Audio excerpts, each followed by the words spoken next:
பத்திரிகை நம்பி அனைத்து இந்திய அண்ணா திராவிட முன்னேற்ற கழகம் இல்லை. ஊடகத்தை நம்பி அனைத்து இந்திய அண்ணா திராவிட முன்னேற்ற கழகம் இல்லை. 2 கோடி தொண்டர்களை நம்பி இருக்கிற இயக்கம் அனைத்து இந்திய அண்ணா திராவிட முன்னேற்ற கழகம்.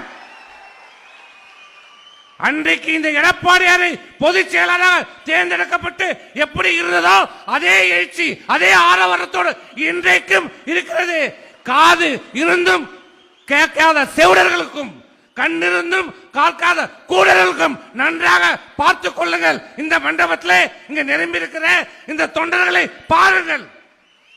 எங்கடா இருக்குது இங்க? எங்க இருக்குது கருத்து வேறுபாடு?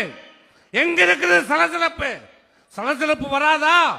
கருத்து வேறுபாடு வராதா என்று எண்ணிக்கொண்டிருப்பார்கள். இங்கே பாருங்கள், இந்த எழுச்சியை பாருங்கள். இதுதான் 2026 நம்முடைய அம்மாவுடைய ஆட்சி எடப்பாடியார் தலைமையில் அமையும்.